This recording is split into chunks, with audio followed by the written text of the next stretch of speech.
Bonjour à tous, vous êtes avec Agathe sur Cuisine 3D et une fois n'est pas coutume, aujourd'hui on va pas parler cuisine, on va parler salle de bain. Le concept là, c'est d'utiliser des caissons méthodes pour un aménagement de salle de bain. Donc je vais vous présenter le projet, c'est dans une vieille maison, une rénovation et donc il y a une salle de bain qui est adjacente à la maison, une petite extension devant la maison. Avec, ce mur qui est très, très haut de plafond et là, ici, plus bas puisque c'est un, module, on va dire, en pente.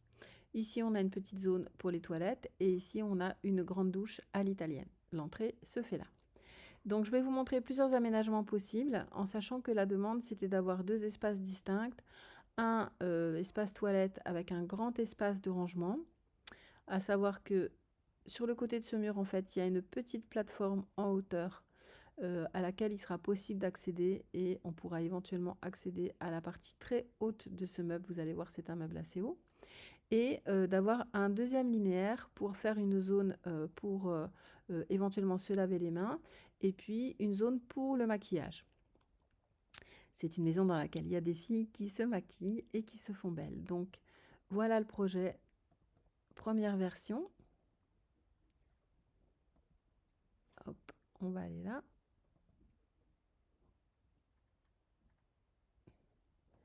Et on va faire une petite visite virtuelle.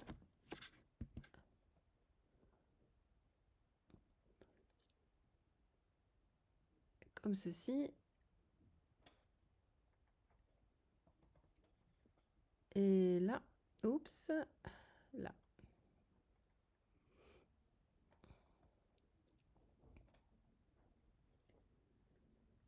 On va retourner dans le 3D normal pour détailler un peu plus le projet.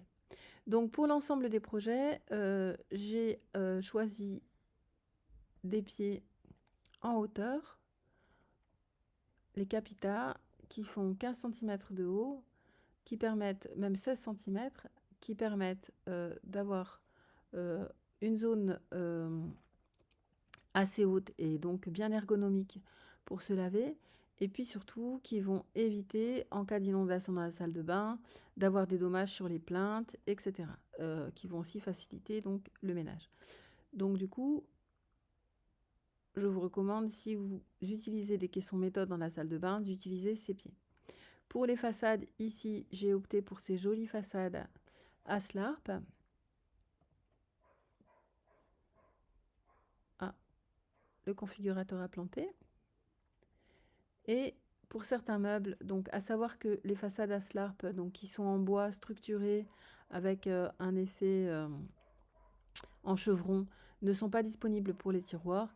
J'ai tout simplement opté pour des façades qui sont assorties de la gamme Synarp.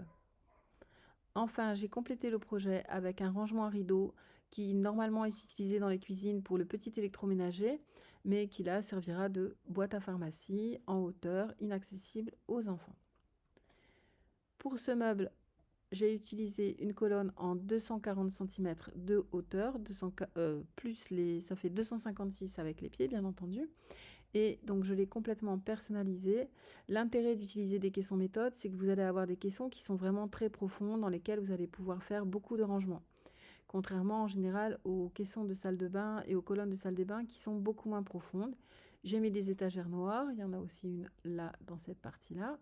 Et en bas, une grande série avec tiroir intérieur, et puis 2 tiroirs, et enfin un tiroir plus haut sur une seule façade.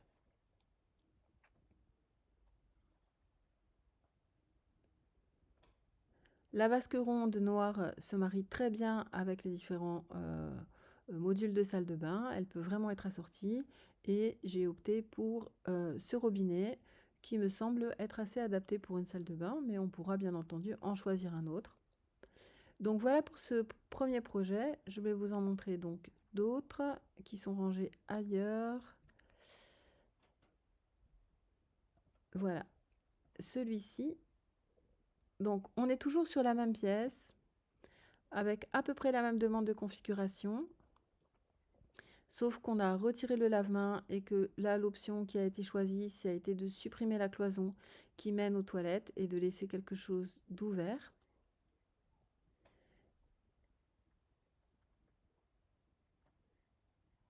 Et là, j'ai simplifié cette zone avec un petit meuble vitré. Et puis là, de quoi ranger des accessoires éventuellement de maquillage. Et 3 meubles ici avec de multiples rangements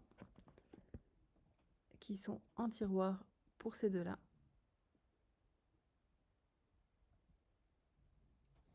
En haut avec des étagères en bas pour celui de droite. Et enfin de l'autre côté, alors quelque chose de complètement différent. Donc là, une colonne qui fait pas 40 de large mais qui fait 60, qui prend plus de place. Une colonne que j'ai aménagée, personnalisée, donc avec des façades dont j'ai oublié le nom. Hop, on va les retrouver. Stensund. Et puis, même chose, les portes en bas qui sont joliment structurées. Stensud aussi.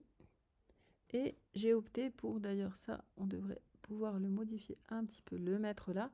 J'ai opté pour créer une petite niche ici qui soit facilement accessible pour ranger les accessoires, genre brosse à dents, verre à dents et tout ce qu'on utilise quand on a les mains mouillées.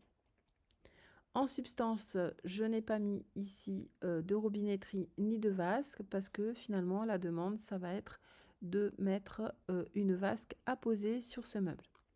On prendra toutefois soin d'utiliser des meubles de faible profondeur au niveau des tiroirs. On va regarder l'intérieur. Donc là, en bas, on a une grande profondeur et ici, on a une petite profondeur de manière à pouvoir faire passer l'arrivée d'eau et l'évacuation qui vont aller se mettre là, ici. Puis, dans le meuble, il faudra donc perforer l'arrière de ce meuble pour aménager au moment de la pose. Voilà pour le deuxième projet. On va enregistrer les modifications. On est sur un projet moins cher que le précédent. Celui-ci était à 2 300 €. Alors, c'est sûr que c'est un petit budget, mais si vous comparez avec ce qui vous est proposé en général dans les meubles typiquement salle de bain, où il faut compter à peu près 1 500 € pour un meuble vasque avec une colonne, je pense qu'on est dans un budget plus intéressant avec des meubles méthode. Alors, une troisième configuration.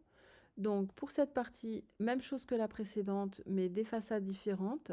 Là, je suis partie sur des bottes-bines, pardon. Des caissons noirs pour faire un effet de contraste. Et ici, toujours la petite niche. Ah, d'ailleurs, là, vous voyez, on va faire une petite modification parce que la poignée ici n'est pas du tout au bon endroit. Donc, on va modifier la poignée. Elle est bien à droite, on est bien vertical, mais on va la mettre en dessous. Oui, là, ça me paraît pas mal. Toujours la petite niche et j'ai décidé d'ajouter un petit meuble en hauteur. Alors certes, pas facile d'accès. Il s'ouvre à l'horizontale et j'ai placé un poussoir. Donc il suffit de faire une petite pression dessus pour que ça s'ouvre. Et l'avantage, c'est qu'il va nous permettre de supporter une lumière, un éclairage plan de travail comme celui-ci, et on pourra intégrer un miroir là dans cette zone.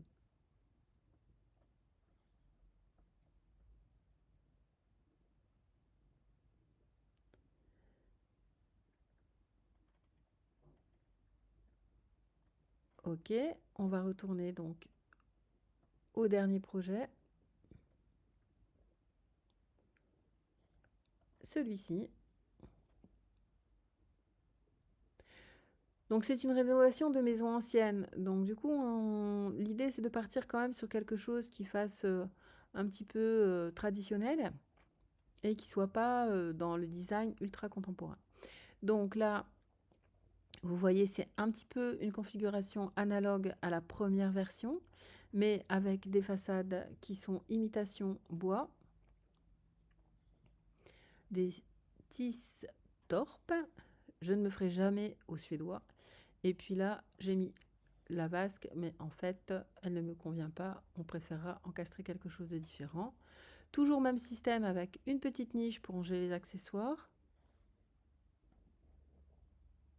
Et ce meuble avec juste un tiroir. Et ici, comme ceci, des tiroirs peu profonds ici et un grand tiroir là. On est sur un budget de 3 400 €. Voilà pour ces 4 propositions. Dites-moi dans les commentaires laquelle vous préférez. Je vous dis à bientôt sur ma chaîne. Merci de me suivre, merci de liker les vidéos, merci de vous abonner et de parler de moi autour de vous. Au revoir, à bientôt.